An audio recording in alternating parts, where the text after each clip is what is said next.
जय श्री कृष्णा। राधे राधे दोस्तों। आज आप सब जानते हैं जैसे कि बृहस्पतिवार का दिन है, गुरुवार का दिन है और आज कबीर जयंती भी है अर्थात पूर्णिमा भी है। ये ज्येष्ठ जो है मास की वो पूर्णिमा है। कल से आषाढ़ शुरू हो जाएगा। तो आज हम लोग आपको ठाकुर जी की पूजा विधि के बारे में बताएंगे। ठाकुर जी जो है उनका विशेष स्नान पूजन कराया जाता है कुछ विशेष तिथियों पर, जैसे कि पूर्णिमा है, अमावस्या है, एकादशी है। बाकी के दिनों में आप प्लेन वाटर से, सादा जल से जो है और तुलसी दल से उनका स्नान करा सकते हैं, या कोई भी सुगंध का प्रयोग कर सकते हैं, जैसे कि गुलाब जल से उनको स्नान करा सकते हैं। गर्मियां हैं तो आप उन्हें चंदन से के लेप से स्नान करा सकते हैं। परंतु आज जैसे कि पूर्णिमा है तो आज हम उनको पंचामृत से स्नान कराएंगे। तो मैं आपको वही एक पूजा विधि छोटी सी बताने जा रही हूँ जिसे आप घर में कर सकते हैं और ठाकुर जी की को जो किन चीज़ों का हम भोग लगाए, कैसे उनकी पूजा करें, वो सब चीज़ें। तो यहाँ पर जैसे जो ठाकुर जी हैं, मेरे छोटे से बाल गोपाल हैं, इनका जो है ये नंबर आता है, जैसे इनको कि 1 नंबर आता है या 2 नंबर। तो मुझे मेरे पास ये जो गोपाल जी हैं उनका नंबर 1 है।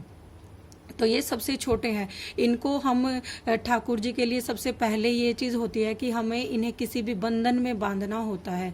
जैसे हमारे सांसारिक रिश्ते होते हैं, किसी के साथ हमारा पिता, प्रेम, पत्नी, बहन, ये सब जो रिश्ते होते हैं, वैसे ही ठाकुर जी को भी हमें एक भाव में बांधना होता है। तो इनको हम किसी भी भाव में बांधकर भाव से भजकर अपने घर में ला सकते हैं। तो इस तरीके से आप ये देखेंगे, मैं इनको सुलाती भी हूँ। तो इनका ये बेड है और तो अब हम इनको स्नान कराएंगे।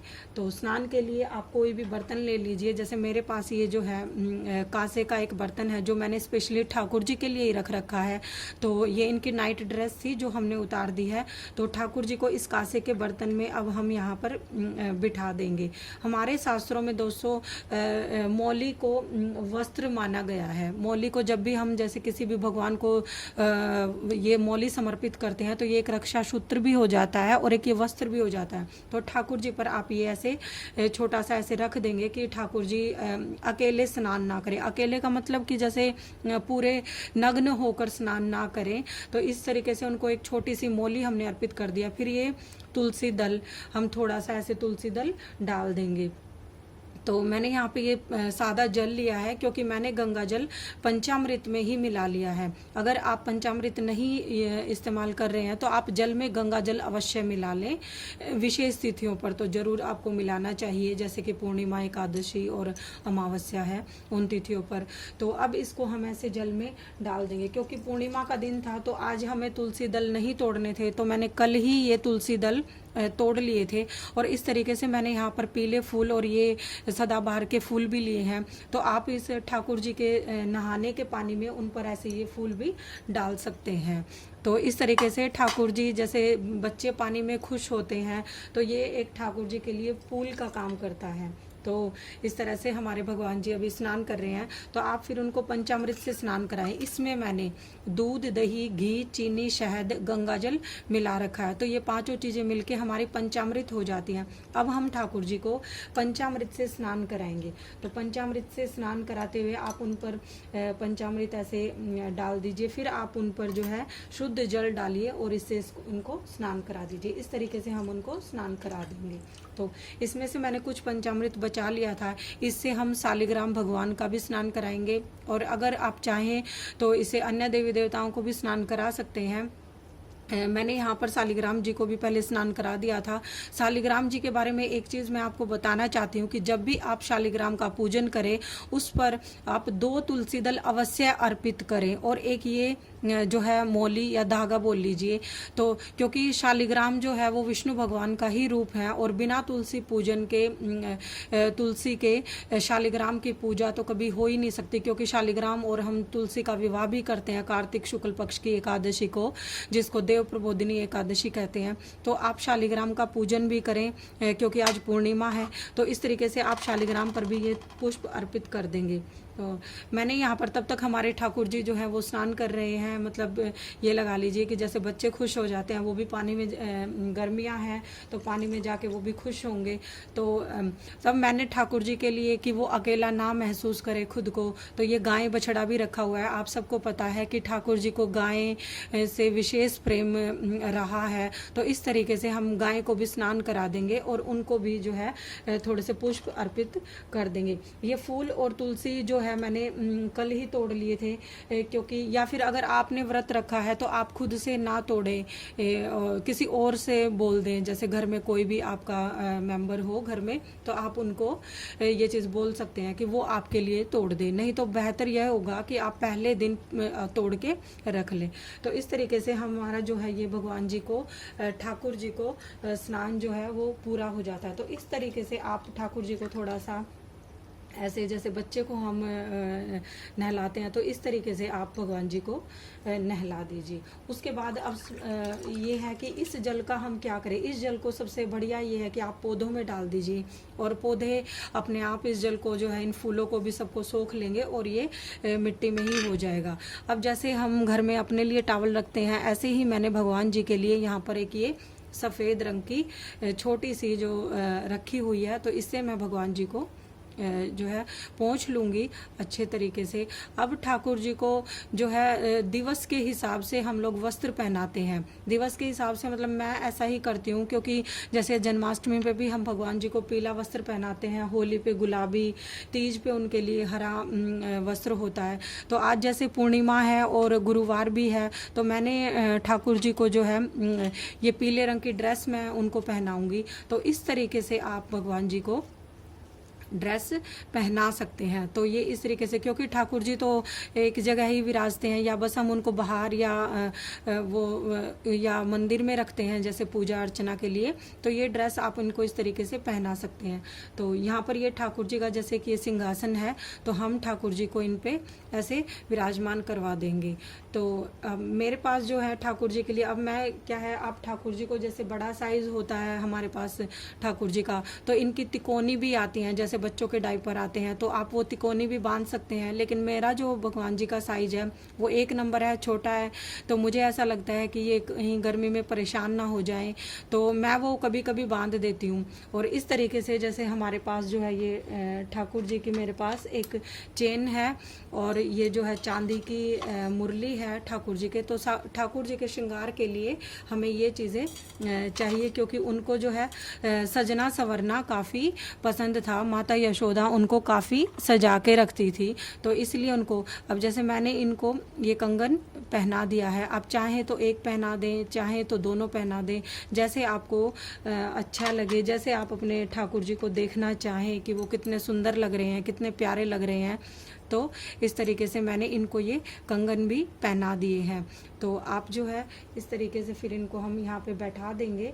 तो ये इस तरीके से, अब मेरे पास जो है क्या है, ये एक ये अष्टगंध का पाउडर आता है, चंदन भी है इसमें, तो हम इनको तिलक लगाएंगे। तो आप इस तरीके से ठाकुर जी को थोड़ा सा तिलक अर्पित कर देंगे। तो ये हमने यहाँ पर ठाकुर जी को तिलक लगा दिया। फिर इसी को थोड़ा सा अपने माथे पर भी आप लगा लेंगे, माथे पे लगा लीजिए, गले पे लगा लीजिए। तो फिर अब हम ये ठाकुर जी को चैन अर्पित करते हैं, चैन पहनाते हैं, क्योंकि उनको जो है सुंदर लगना काफ़ी अच्छा लगता था। ऐसा जो है शास्त्रों में कहा गया है कि जो छोटे से बाल गोपाल होते हैं उनको सजने संवरने का काफ़ी शौक था, और माता यशोदा उन्हें काफ़ी सजाती थी। और इस तरीके से ये हमारे पास चांदी की एक मुरली है, ये हम ठाकुर जी के पास ऐसे रख देंगे। मेरे पास जो है ठाकुर जी के लिए काफ़ी सारे मुकुट भी हैं, तो इनमें इनका जैसे ठाकुर जी का सामान ही रखा हुआ है सारा इस डब्बे में। उनकी पिचकारी है, और उनके लिए जैसे मसन भी है, जब उनको आराम करवाते हैं, तो इस तरीके से ये जो मसन मैंने बनाए हुए हैं उनके लिए, तो ये आपको बाज़ार में भी मिल जाते हैं। तो लेकिन अपने हाथों से बनाते हैं तो हमें काफ़ी अच्छा लगता है, मतलब अपने हाथों की जो चीज़ होती है वो। तो इस तरीके से ये ड्रेस से मैच करता हुआ जो मुकुट है एक, ये हम ठाकुर जी को पहना देंगे। तो इस तरीके से फिर उनके बाद जो मेन ये चीज़ आती है, अब यहाँ पर ये जो है ठाकुर जी की खड़ाऊ भी हैं, तो आप इनको भी रख देंगे। ये जैसे सर्दियों में हम उनके लिए जूते रखते हैं, और तो गर्मियों के लिए ये खड़ा हुआ है। तो इस तरीके से हमारे ठाकुर जी के पास ये गाय माता भी हो गई और शालिग्राम भगवान भी हो गए।